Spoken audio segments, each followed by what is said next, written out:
بسم اللہ الرحمن الرحیم۔ جس طرح کہ ہم نے پچھلی ویڈیو میں بیان کیا تھا کہ جب انسان گھر میں داخل ہوتا ہے تو اس کو سلام کرنا چاہیے، کیسے سلام کرنا چاہیے وہ ہم نے پچھلی ویڈیو میں بیان کیا ہے، اور اگر گھر خالی ہو تو پھر اس کو کیسے سلام کرنا چاہیے وہ بھی ہم نے پچھلی ویڈیو میں بیان کیا ہے۔ اس کا لنک نیچے ڈسکرپشن میں مل جائے گا۔ اور ساتھ میں ہم نے یہ بھی بیان کیا تھا کہ جب انسان کسی مجلس پر جاتا ہے، کوئی مجلس بیٹھی ہوتی ہے، کوئی چند لوگ ایک ساتھ بیٹھے ہوتے ہیں، تو انسان جا کر سلام کرتا ہے تو کس کس کو سلام کا جواب دینا واجب ہوگا اور کس کو نہیں، تو اس کی مکمل وضاحت پچھلی ویڈیو میں بیان کی ہے۔ اس کا لنک نیچے ڈسکرپشن میں مل جائے گا، آپ وزٹ کر سکتے ہیں۔ آج کی ویڈیو میں بیان کرنا ہے کہ سلام کے کتنے فائدے ہیں اور سلام کرنے کی کتنی نیکیاں ملتی ہیں، اور نبی علیہ الصلوۃ والسلام کیا سونے والے کو، جو انسان سو رہا ہے تو کیا اس کو بھی سلام فرماتے تھے کہ نہیں فرماتے تھے، وہ بیان کریں گے۔ السلام علیکم ورحمۃ اللہ وبرکاتہ کہنے سے 30 نیکیاں ملتی ہیں۔ حضرت عمران بن حسین رضی اللہ تعالی عنہ سے روایت ہے کہ ایک آدمی حضور تاجدار مدینہ صلی اللہ علیہ وآلہ وسلم کی خدمت بابرکت میں حاضر ہوا اور اس نے عرض کیا السلام علیکم۔ آپ صلی اللہ علیہ وآلہ وسلم نے اس کا جواب دیا اور وہ بیٹھ گیا۔ تو نبی کریم رؤوف الرحیم صلی اللہ علیہ وآلہ وسلم نے ارشاد فرمایا کہ 10 نیکیاں لکھی گئیں۔ پھر اسی طرح دوسرا شخص بھی حاضر ہوا، اس نے آ کر عرض کیا السلام علیکم ورحمۃ اللہ۔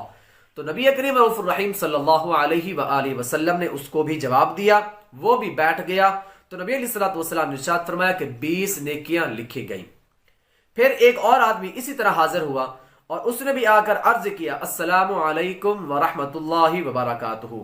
تو ہمارے پیارے نبی کریم رؤوف الرحیم صلی اللہ علیہ وآلہ وسلم نے اس کا جواب دیا اور وہ بھی بیٹھ گیا۔ تو نبی علیہ الصلوۃ والسلام نے ارشاد فرمایا کہ 30 نیکیاں لکھی گئیں۔ اور اسی طرح السلام علیکم ورحمۃ اللہ وبرکاتہ مغفرت کہنے سے 40 نیکیاں ملتی ہیں۔ حضرت معاذ بن انس رضی اللہ تعالی عنہ سے روایت ہے کہ حضور تاجدار مدینہ صلی اللہ علیہ وآلہ وسلم سے روایت کرتے ہیں کہ پہلی حدیث کے موافق اور بھی زیادہ کیا، مطلب پھر ایک اور شخص نے حاضر ہوا اور اس نے آ کر عرض کیا السلام علیکم ورحمۃ اللہ وبرکاتہ ومغفرتہ۔ تو اسی طرح نبی علیہ الصلوۃ والسلام نے ارشاد فرمایا کہ 40 نیکیاں، مطلب اسی طرح ثواب زیادہ ہوتا ہے۔ کہ آپ دیکھیں کہ ہمارا دین جو ہے وہ کتنا پیارا ہے کہ صرف سلام کرنے پر ہمیں 30 40 نیکیاں ملتی ہیں۔ تو ہمیں بھی چاہیے کہ ہم نبی علیہ الصلوۃ والسلام کی سنتوں کو عام کریں، ہم لوگوں سے جھجکنے کی بجائے بلکہ اپنے نبی علیہ الصلوۃ والسلام سے شرم و حیا کریں کہ کل ہم نے اپنے نبی علیہ الصلوۃ والسلام کو منہ دکھانا ہے تو ہم کیا منہ دکھائیں گے کہ ہم لوگوں کی شرم کی وجہ سے اب آپ کے نبی علیہ الصلوۃ والسلام کے آپ کی جو سنتوں پر ہم عمل نہیں کر سکے۔ تو ہمیں چاہیے کہ ہم اپنے پیارے نبی علیہ الصلوۃ والسلام کی پیاری پیاری سنتوں پر عمل کریں۔ اللہ پاک ہم سب کو عمل کرنے کی توفیق عطا فرمائے۔ سلام کرنے کے جو انسان سلام کرتا ہے ان دونوں کے درمیان 100 رحمتیں تقسیم ہوتی ہیں۔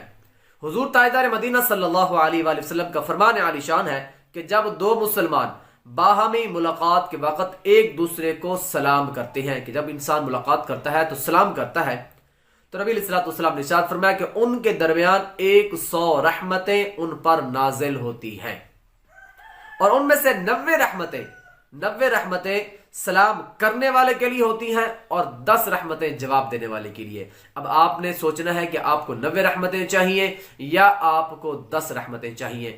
تو اس سے بہتر یہی ہے کہ ہم 90 رحمتیں کمائیں اور سلام میں پہل کریں۔ اللہ پاک ہم سب کو عمل کرنے کی توفیق عطا فرمائے۔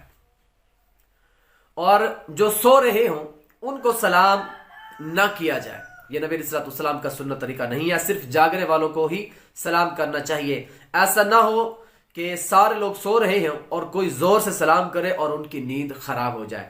چنانچہ حضرت مقداد رضی اللہ تعالیٰ عنہ سے روایت ہے کہ فرماتے ہیں کہ وہ اپنی طویل حدیث میں بیان کرتے ہیں کہ ہم حضور سید عالم صلی اللہ علیہ وآلہ وسلم کے حصے کا دودھ مبارک نبی علیہ الصلوۃ والسلام کے لیے رکھ دیتے تھے۔ آپ صلی اللہ علیہ وسلم رات کو تشریف لاتے تو سلام کہتے، آپ صلی اللہ علیہ وسلم سونے والوں کو بالکل نہ جگاتے اور جو جاگ رہے ہوتے ان کو آپ سلام کے الفاظ سناتے۔ نبی علیہ الصلوۃ والسلام جو جاگ رہے ہوتے ان کو سلام کے الفاظ سناتے، مطلب اتنی آہستہ آواز سے کہتے کہ صرف جو جاگ رہے ہیں صرف انہی تک ہی آواز پہنچتی، جو سو رہے ہیں ان کی نیند میں کبھی خلل نہیں ہوتا تھا۔ تو یہ ہمارے پیارے نبی علیہ الصلوۃ والسلام کا طریقہ ہے، اور یہ سب جتنی بھی سنتیں ہیں یہ سب ہم غلاموں کی تربیت کے لیے ہے کہ آقا کریم صلی اللہ علیہ وسلم صرف جاگنے والوں کو سلام فرماتے اور سونے والوں کی نیند میں خلل پیدا نہیں فرماتے تھے۔ تو ہمیں بھی چاہیے کہ ہم نبی علیہ الصلوۃ والسلام کی سنتوں پر عمل کریں۔ اللہ پاک ہم سب کو بھی عمل کرنے کی توفیق عطا فرمائے۔ اگلی ویڈیو میں ہم نے یہ بیان کرنا ہے کہ جو سلام کیے بغیر ہی بات شروع کر دے تو کیا اس کو اس سے بات کرنی چاہیے یا نہیں کرنی چاہیے، یا اس سے بات کا جواب دینا چاہیے، اس کی بات کا جواب دیں یا نہ دیں۔